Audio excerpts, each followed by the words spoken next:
আসসালামু আলাইকুম, কেমন আছেন সবাই? আজকে আমি আপনাকে গুড়া মাছ চুরি করে দেখেন খালি কেমনে করি। এই গুড়া মাছটি বিলের টানছে বুঝছেন, একেবারে অরিজিনাল বিলের মাছটি, এত একটা গ্যারান এই মাছটি রাইন দেখাইলে আমি একলা একলা খালি মজার জিনিস খামো। আপনাকে একটু দেখাই কেমনে রান্ধি, এটা খালি দেখেন। পয়লা করবেন কি, আপনারা তেল দিয়ে পরে পেঁয়াজ আর কাঁচামরিচ আপনারা মানে চিরা দিয়ে দিবেন। কাঁচামরিচটা চিরা দিলে তাহলে খাইতে অনেক স্বাদ লাগে বুঝছেন নি। এর লাগে আপনারা কাঁচামরিচটা দিয়ে দিবেন আর একটু স্বাদ মতো লবণ দিয়ে দিবেন। লবণটা দিয়ে তারপরে লাড়াচাড়া দিয়ে সুন্দর করে এটা ডাকবেন বুঝছেন। ডাইকা দিলে পেঁয়াজটা যখন দেখবেন সুন্দর লাল লাল করে হইব, তারপরে আপনারা এই তরকারিটা রান্না করবেন। আর না পারলে অবশ্যই কমেন্ট করে জানাবেন, আমি অবশ্যই আপনাকে উত্তর দিব বুঝছেন। এর লেগে পেঁয়াজটা সুন্দর করে তখন নরম নরম হয়ে থাকে, তখন তরকারিটা সুন্দর মিশে লাড়াচাড়া দিয়ে দেখেন কীভাবে আমি পানি দিয়ে তরকারিটা রান্না করতেছি। আর আমার ভিডিও ভালো লাগলে আপনারা অবশ্যই কমেন্ট করবেন। তারপরে লাড়াচাড়া দেন, হলুদের গুঁড়া দিবেন, তারপরে মরিচের গুঁড়া দিবেন। মরিচের গুঁড়া অবশ্যই একটু কম দিয়ে খেলে, কাঁচামরিচ দিছি তো। আর আপনারা বেশি খেলে বেশি দিতে পারেন, কোনো সমস্যা নেই।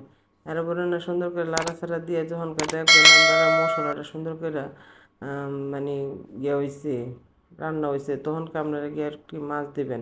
মশলাটা সুন্দর করে কষানটা হইলে না তরকারিটা খাইতে লইলে স্বাদ লাগবে বুঝেন না। দেখছেন কতগুলো মাছ লই লইছি। এই মাছটি ঘুরতে ঘুরতে বুঝেন নি আজকে আমার জীবনটা বেদনা হয়ে গেছে। আর আমার যারা যারা কমেন্ট করতেছেন, আমার বাহারান থেকে আর আনোয়ার ভাই আমাকে কমেন্ট করে, আনোয়ার ভাইকে অনেক অনেক ধন্যবাদ ও শুভেচ্ছা জানাচ্ছি এবং তার দীর্ঘ আয়ু কামনা করছি।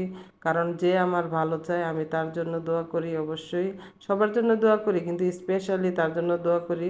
কারণ যারা যারা কমেন্ট করে তারা আমার একটা ফ্রেন্ড, এই জন্য আমি তাদের শুভেচ্ছা অভিনন্দন জানাচ্ছি। আর আমি প্রতিদিন একজনের একজনের কমেন্টকারীর নাম নিব যারা যারা কমেন্ট করবে। এখন দেখেন পেঁয়াজটার সাথে যখন আপনারা মাছটা সুন্দর করে মিশাই দেবেন, কারণ এত বেশি আবার জোরে জোরে আপনারা করবেন না। কারণ জোরে জোরে করলে আবার মাছটা ভেঙে দেবো, মানে আস্তে ধীরে এটা উল্টায় পাল্টায় সুন্দর করে পেঁয়াজটার সাথে মাছটা মাখা মাখা হইব। তখন আপনারা করবেন কি, এই যে কি জানি, এই যখন দেখবেন মাছটার সাথে মশলাটা মিশে গেছে তখন পানি দিয়ে দেবেন। পানি এত বেশি দিবেন না, কারণ কাঁচা মাছ ভেঙে যেতে পারে। এই জন্য আপনারা অবশ্যই পানি কম দিবেন, কারণ এটা তো আপনার চচ্চড়ি গুঁড়া মাছের বুঝছেন। এর লাগে আপনারা কেন আপনারা বেশি পানি দিবেন, পানি দিলে তাহলে সুগার হয়ে দেবো বুঝছেন না। কি লেগে কম পানি দিবেন, রান্নাটা সুন্দর হইব। বেশি পানি দিবেন মাছটা ভেঙে দেবো, তখন কিন্তু স্বাদ হইব না। এখন তারপরে আল্লাহ করবেন কি, একটু রেখে দিবেন। কারণ আমার রান্নাটা কিন্তু বেশিক্ষণ লাগে নাই, কিন্তু মাছটা কাটতে গিয়ে জীবনটা একেবারে বেদনা হয়ে গেছে বুঝছেন। যখনকার দেখবেন আবার একে তেলটা উপরে চপচপ করতেছে, তখনকে আপনারা ধনিয়া পাতাটা দিয়ে দিবেন। ধনিয়া পাতাটা দিয়ে আস্তে ধীরে সুন্দর করে একটু ধনিয়া পাতাটা লাইরা ছেড়ে উল্টে পাল্টে দিবেন। তখন দেখবেন আপনার তরকারি রান্না শেষ হয়েছে। আর এটা যদি গরম ভাত দিয়ে খাইতারেন, কি যে একটা টেস্ট এই খাবারটা। আর আপনার এটা তো ভিটামিন এ, একবারে চোখের জুতি পারবো। গুঁড়া মাছ অবশ্যই সবাই খাওয়ার চেষ্টা করবেন, বাচ্চাদেরও খাওয়ার চেষ্টা করবেন। আর যারা যারা কমেন্ট করছেন সবাইকে ধন্যবাদ। সবাই ভালো থাকবেন, আল্লাহ হাফেজ।